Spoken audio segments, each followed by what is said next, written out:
Okay, now, this is what will be played if you're in a participating office building or business or whatever on April 17th at 10:15. Now I have to play Find the Mice again. There it is. So this is the actual drill simulation, and this is where you'll hear the earthquake sounds. There we go. And the instructions. So this is what it's going to give you instructions. Do not drop, cover, and hold right here, okay? We're just going to listen. Oh, I lost it again. There it is. This is like some weird video game. Okay. This is the Great Shakeout, one of the largest earthquake drills ever. Practice now so you can protect yourself during a real earthquake. This is an earthquake drill. Right now, drop, cover, and hold on. Drop to the floor now.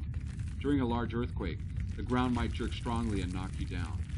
Take cover under something sturdy to protect yourself from objects that can be thrown across a room. Hold on to your shelter until the shaking stops. If you can't get under something, stay low and protect your head and neck with your arms. Now look around. What objects might fall or be thrown at you that you should secure in place before a real earthquake? Finally, a strong earthquake may cause a tsunami. If you're near the ocean during an earthquake, drop, cover, and hold on. Then quickly walk to high ground after the shaking stops. This drill is over. Visit shakeout.org for simple steps to help you survive and recover from a major earthquake. Thank you for taking part in the Great Shakeout. Okay, I don't think we have to worry about tsunami. Unless you're right on the Utah Lake, you might get splashed a little. And that's the actual thing you'll hear in a business or a school or wherever it is that are people participating. Did you hear the rumble, Cindy? It'll be like that, only lots louder.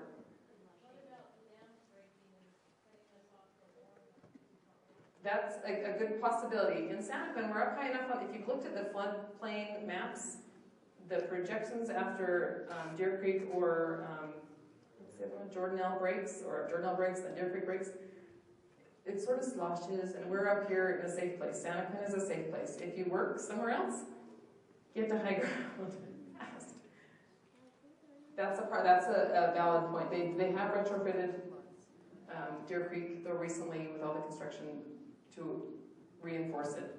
That said, Mother Nature can do all sorts of crazy things. Okay, so this is what not to do during an earthquake. We want to drop, cover, and hold. This is what we do not want to do. Most people get injured in earthquakes by things falling on them, so get under something to be safe. Do not run. Have you ever tried to run on, let's see, a trampoline? It's a little like that, only not as predictable, and you will fall to the ground and probably injure yourself. There'll be broken glass on the ground, moving floor. It's okay to run when the floor is where it's supposed to be, but when it's dropping and shifting and shimmying, you're going to get hurt. If your child is in the room, wait till the shaking stops, and then make sure you have your shoes on and walk through without stepping on broken glass, because your child's probably just going to be just fine. Do not get in a doorway. Have you heard get in a doorway when there's an earthquake? This comes from unreinforced masonry structures, where doorways were the strongest point in the structure. Some of the problems with doorways is you can't stand up in the doorway for one thing, and the door is going to be slamming around. And if your hands are like this, you're going to get your fingers smashed. So don't get in a doorway. And here's the next one. You probably heard this. Triangle of life. I'm going to just read this so I get it all accurate. In recent years, an email has been circulating which describes an alternative to the long-established drop, cover, and hold advice. The so-called triangle of life and some other actions recommended in the email are potentially life-threatening, and the credibility of the source of these recommendations has been broadly questioned. The triangle of life advice, that says always get next to a table rather than underneath it, is based on wrong assumptions. It's based on the assumptions that buildings always collapse in earthquakes. Wrong, especially in developed nations and flat pancake collapses are rare anyway. It's also based on when buildings collapse, they always crush all furniture inside. Wrong. People do survive under furniture or other shelters. People can always anticipate how buildings might collapse. That's also wrong. And during strong shaking, people can move to a desired location. Obviously, when it starts shaking, it's time to get under right away, and you may not have a chance to get to a triangle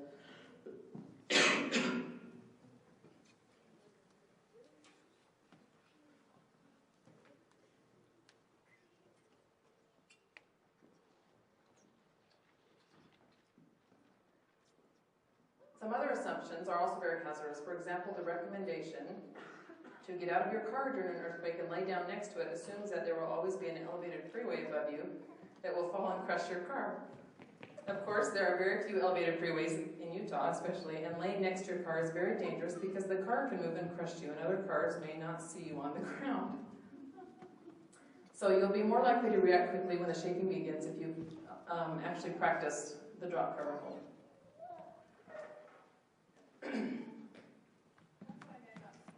Yes.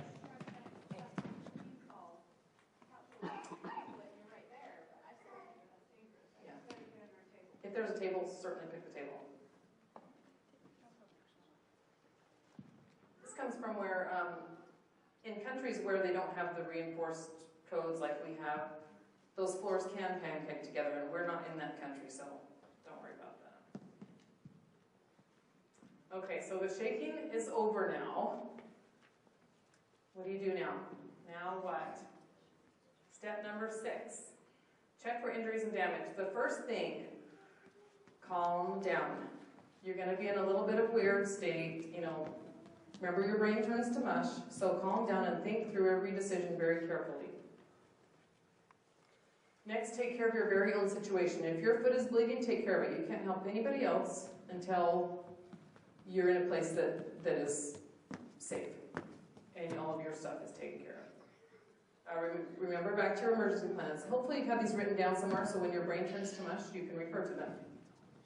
And remember that aftershocks can cause additional damage. Shakings happened, another earthquake comes. This is in Christchurch right after the earthquake, or not right after, but in the days and weeks after. All of those little dots represent another aftershock, some of which were very similar in magnitude to the original one. And when a building is weakened by an earthquake, things continue to get shook around and thrown around and moved out of place. Okay, grab your disaster supplies kit. If you're trapped by something, try to cover your nose and eyes to keep the dust out. There, he's got a towel or a bandana or something. If you're bleeding, put direct pressure on the wound and elevate the injured part. Signal for help with your emergency whistle, a cell phone, which probably won't work, or knock loudly on solid pieces of the building 3 times every few minutes, because people looking for you will want to know where to find you, and they can find you better when you signal like that. There's the whistle. Okay, once you're out of your immediate danger area, check on others. This is where you would go out of your home and check the neighbors. Protect yourself. Here's the shoes and the gloves. Who was saying that? Michelle saying. Make sure you have sturdy shoes on. Don't wear your flip-flops out after an earthquake. Who wanted to wear their flip-flops? Who said, oh? I heard a chuckle over there. And always wear dust masks and eye protection, just to protect yourself. She's got really good hearing. A lot of debris. Step 7. When it's safe, follow your plan. This is where you reconnect with your family and be prepared for the aftershocks.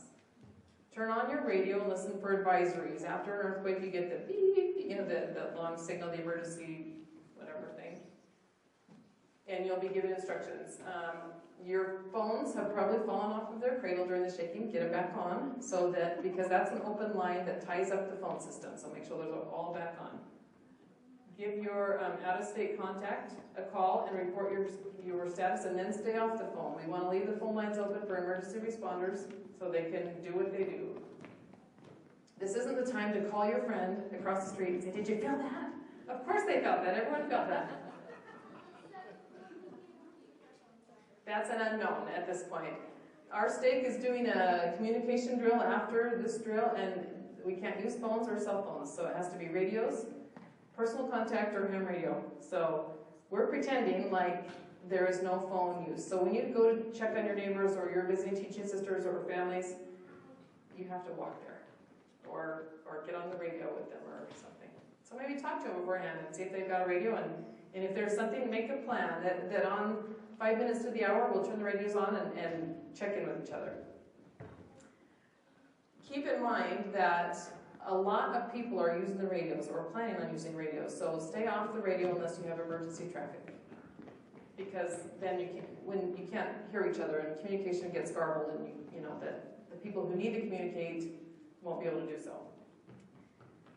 Know your ward's radio check-in protocols, and some wards are not in place yet, but we're working on that. What does that stand for? Family radio service. That's this kind of little walkie-talkie two-way radio.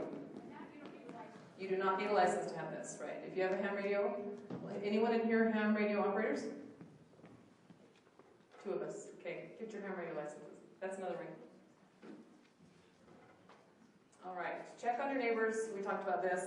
When you find out that they're okay, let your relief study president or the elders quorum president or the high priest group leader, whoever's over them, let them know so they don't have to come and check on each one individually. Just like when we do our visiting teaching, we're supposed to report up the line instead of waiting for them to call us. That makes less work for them, and you're one person who can report on your 2 or 3 or 4 families, or your neighbors or whatever. That will just ease their burden. And that way the information can get out to the state president where it needs to go. Afterwards, plan meals using the things in your fridge first, because likely there will be no power, and those things are going to go bad first. Then go to your freezer, and then to your pantry and longer term storage items. Hopefully the power comes back on, but it could be months. Because we're having neighborhood barbecues?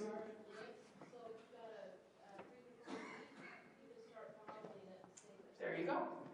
I prefer the bottle before.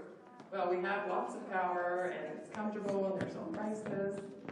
That's another class. Bottling meat is awesome. So, that's a good idea. I think just a big barbecue would be good too, don't you think? That's true, you can. And then everyone's freezer would be in the same place. All the people who are running away from the flood at Deer Creek, we're going to be feeding them all, so get your freezer meat out on. Okay, stay in your home if at all possible. Now remember again, the Red Cross people have families and they have homes to deal with, and they're not sitting at a school waiting to shelter you. It takes time for a shelter to get up and running with the services that might be needed. So if your home is occupiable, stay home. If you can't stay home, find a neighbor or friend for a period of time until, if you want to go to a shelter. You won't ever find me at a shelter. I don't want to go. I don't want to sleep with all of you guys in the gym. How do you know if your house is safe? Like, are there certain signs to look for? If it's standing up and your door's open, here's another thing I forgot. In your bedroom with your shoes and your flashlight, you may want to have a little pry bar, because if you sleep with your door closed and your house shifts a little bit, your door may be jammed shut. So if you want to be able to get it open, a little pry bar will be helpful with that. But if it's not falling down, and if there's, you're not seeing this kind of stuff with the walls, you're probably okay. Homes after 1970 that were built after 1970 will fare pretty well in this magnitude of earthquake. There may be cracking in the drywall and things like that, but the structure will be fine, most likely. You'll know if your house, if you go in there and the Spirit says you get out of this house because it's coming down, then get out, of course. But most places will be. Yeah, if the foundation's here and the house is over here, it may not be a good idea to go in that house. Unless there's people, and then let the CERT team go in. Because we've been trained to do that. Okay. If your home is not safe and you must leave, let your neighbors know where you're going, and also notify your contact so that that information can be relayed. A special note about children, I wanted to read this as well. If earthquakes scare us because we feel out of control, think how much more this truth is with children who already must depend on us for so much of their lives. It's important to spend time with your children in your care, daycare, whoever children you have influence over, before the next earthquake, to explain why earthquakes occur. Involve them in developing your disaster plan and putting together your kits and practicing drop-covered home. After the earthquake, remember that children will be under great stress. They may be frightened, we will too, but children more. They may be frightened, their routine will probably be disrupted, and the aftershocks won't let them forget the experience. And adults tend to leave their children in order to deal with the disaster, helping neighbors and stuff. But this can be devastating to children. Extra contact and support from parents in the early days will pay off later. Whenever possible, include them in the recovery process and get back to their routine as quickly as you can. Okay, so join us for the earthquake drill. You can go to shakeout.com, shakeout.com/Utah, and register, or.org. Shakeout.org. Oh, there it is right there, never mind. And register your family or your business or your whatever entity you are typically in, your school, and you'll get updates, and there's all kinds of resources and helps to help you plan an effective drill with your people that you spend time with. That's a Tuesday morning. Tuesday morning at 10:15. Where are you at Tuesday at 10:15? Any place weird? Humanitarian. Oh, we should. The quilt stands might.